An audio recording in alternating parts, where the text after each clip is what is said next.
Hello everyone, group D 2022 के अंतर्गत अगर हमें जो पोस्ट चाहिए, कौन सी पोस्ट किस रैंक पे मिलती है, कि कितने नंबर होने चाहिए हमें बेस्ट पोस्ट मिले, कितने नंबर होने चाहिए उससे नीचे की पोस्ट मिलती है, तो टोटल कितनी पोस्ट होती है? 17 पोस्ट होती है। रैंक के हिसाब से मैंने सारी पोस्ट जो है अरेंज कर रखी हैं, तो सारी देख लेते हैं कि अगर हमारे अच्छी रैंक आ जाती है तो कौन सी पोस्ट हमें मिलती है, अगर रैंक जो डाउन होती चली जाती है तो कौन सी पोस्ट हमें मिलती है, किस हिसाब से कौन सी पोस्ट में टाइम मैनेजमेंट ठीक है, तो सारा हम डिस्कस करने वाले हैं। तो देखिए, सबसे पहले देखिए कि ग्रुप डी रैंकिंग पोस्ट जितनी भी है, टोटल पोस्ट तो आप लोगों को पता ही है कि टोटल पोस्ट कितनी होती है। टोटल पोस्ट होती है 17। अब इस 17 पोस्ट हैं। अब जैसे हमने एग्ज़ाम दिया कि हमें हमारे एक के आए 65 नंबर, एक के आए 64 नंबर, किसी को हॉस्पिटल असिस्टेंट की पोस्ट मिल गई, किसी को असिस्टेंट ब्रिज की पोस्ट मिल गई। तो ये किस तरीके से मिलती है, कौन से रैंक पर मिलती है? अगर नंबर 1 की बात करें, नंबर 1 पर आती है हॉस्पिटल असिस्टेंट की पोस्ट। नंबर 1 पर आती है हॉस्पिटल असिस्टेंट की पोस्ट आती है। और डिपार्टमेंट क्या होता है इसका? मेडिकल डिपार्टमेंट होता है। और इसकी जो ग्रेड होती है, ग्रेड पॉइंट होता है A1, इसका ग्रेड पॉइंट होता है। तो मेडिकल डिपार्टमेंट में हॉस्पिटल असिस्टेंट की पोस्ट आती है। इसमें क्या क्या है? इसमें हॉस्पिटल के अंतर्गत ही कार्य होता है। जो रेलवे द्वारा जो पेशेंट हैं उनका बायोडाटा हमने चढ़ा लिया है। तो सभी ये ग्रुप 4 की पोस्ट, पर ग्रुप 4 में भी जो बेस्ट पोस्ट है ये है कि हॉस्पिटल असिस्टेंट की पोस्ट। इसमें जो अगर जैसे जो पेशेंट आते हैं उसका भी अलग जो हमें चार्ज मिलता है, जैसे दूसरे नंबर पर होगी। और ये जो हॉस्पिटल असिस्टेंट की पोस्ट है, ये वुमेंस के लिए सबसे बेस्ट पोस्ट मानी जाती है, हॉस्पिटल असिस्टेंट की पोस्ट। तो सबसे ज़्यादा नंबर पर हमें जो सबसे टॉप पोस्ट मिलेगी, कौन सी मिलेगी? हॉस्पिटल असिस्टेंट की पोस्ट। और लास्ट में मैं ये भी बताऊँगा कि कितने नंबर पर हम इस पोस्ट को पा सकते हैं।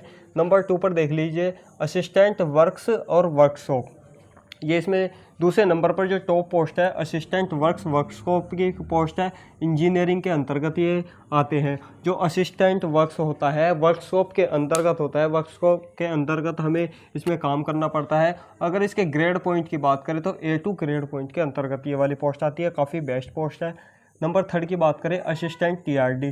असिस्टेंट TRD की पोस्ट होती है, इसका डिपार्टमेंट होता है इलेक्ट्रिकल डिपार्टमेंट होता है। असिस्टेंट TRD की पोस्ट में इलेक्ट्रिकल डिपार्टमेंट होता है। अब इस इलेक्ट्रिकल डिपार्टमेंट में ये B1 ग्रेड पॉइंट पर आ जाती है। B1 ग्रेड पॉइंट पर बहुत अच्छी खासी पोस्ट है। तीसरे नंबर पर ग्रेड में पोस्ट ये आती है। उसके बाद पे नंबर 4 पे आ जाते हैं असिस्टेंट वर्कशॉप की पोस्ट जो आती है।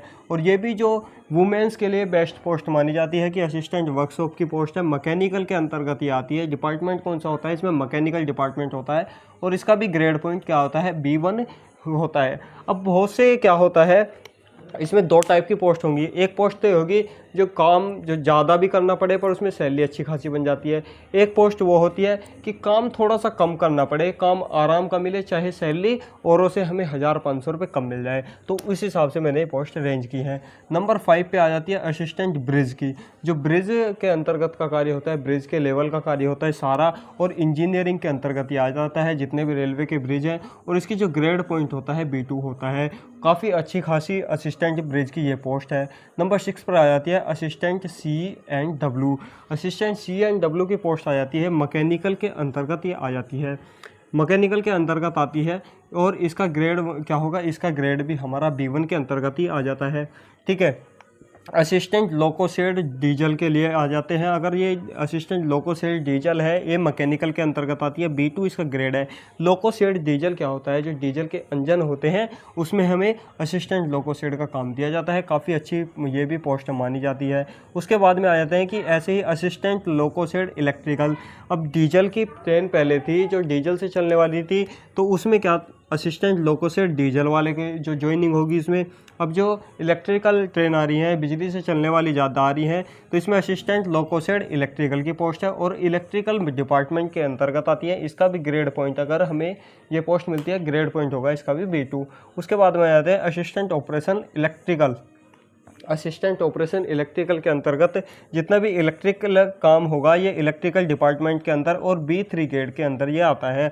अभी तक हमारी कितनी ही 9 पोस्ट हुई। और ये 9 की 9 पोस्ट सबसे बेस्ट पोस्ट इसमें मानी जाती है ग्रुप डी में। इसी हिसाब से मैंने कि अगर इसे मैं रैंक 1 दे दूँ, इसे 2 दे दूँ, 3 दे दूँ, रैंक के हिसाब से मैंने अरेंज की हुई हैं। उसके बाद में आ जाते हैं कि नंबर 10 पे आ जाती है असिस्टेंट TL&AC। TL&AC यानी कि ट्रैफिक लाइट और एयर कंडीशनर का काम है। और ये किस में आ जाता है? जाता है, ये भी इलेक्ट्रिकल के अंतर्गत आता है। इसके अगर ग्रेड पॉइंट की बात करें तो C1 इसका ग्रेड पॉइंट है। TL और AC यानी कि ट्रैफिक लाइट हो गया, उनसे संबंधित कार्य, जब ट्रेन चलने वाली है उससे पहले उसकी लाइट वगैरह AC वगैरह चेक कर लेते हैं। नंबर 11 पे क्या आते हैं, असिस्टेंट डिपोट और स्टोर्स। जो असिस्टेंट डिपोट स्टोर का जो गैंगमैन होते हैं उनके सामान को जो हमने सामान दिया उनसे कलेक्ट करना, हमें उसका डेटा वगैरह बनाना कि इससे कितना सामान लिया था, कितना देना है, ये स्टोर के अंतर्गत का ये कार्य, ये भी C1 ग्रेड पॉइंट के अंतर्गत हमारी पोस्ट आ जाती है। उसके बाद में आ जाते हैं assistant single and telecom. Single और टेलीकॉम, सिंगल के जो काम होता है, टेलीकॉम का काम होता है, ये भी काफ़ी अच्छी पोस्ट मानी जाती है और वुमेन के लिए भी ये बेस्ट पोस्ट है। और इसका जो डिपार्टमेंट होता है सिंगल और टेलीकॉम का, सिग्नल और टेलीकॉम का होता है। और इसका ग्रेड पॉइंट की बात करें, इसका ग्रेड पॉइंट भी हमारा C1 के अंतर्गत आ जाएगा। अगर नंबर 13 की बात करें, असिस्टेंट TRD वर्कशॉप की बात करें। अब TRD में कितनी पोस्ट थी, एक तो TRD थी असिस्टेंट TRD और एक है असिस्टेंट TRD वर्कशॉप, यानी कि एक तो वर्कशॉप के अंतर्गत TRD कार्य हो गया, एक बिना वर्कशॉप के हो गया। और ये इंजीनियरिंग के अंतर्गत आएगा जो वर्कशॉप के अंदर होगा। अगर इसकी ग्रेड पॉइंट की बात करें तो इसमें B3 ग्रेड होगा। अब ये देखिए मैंने C1 के बाद में B3 कैसे लिख दिया है, B3 तो अच्छा होगा, C1 है जो होगा, C1 क्या होगा, B3 से थोड़ा सा लो होगा। पर यहाँ पर क्या है, यहाँ पर क्या है, ये इसमें क्या है, जो इसमें कुछ जैसे असिस्टेंट सिग्नल और टेलीकॉम का हो गया, इसमें कुछ एक्स्ट्रा बेनिफिट्स भी हो जाते हैं, इसमें थोड़ा सा एक्स्ट्रा बेनिफिट कम हो जाता है। उसके बाद में आ जाते हैं असिस्टेंट ट्रैक मशीन की जो वैकेंसी होती है, ये इंजीनियरिंग डिपार्टमेंट के अंतर्गत आती है और C1 इसका ग्रेड पॉइंट होता है।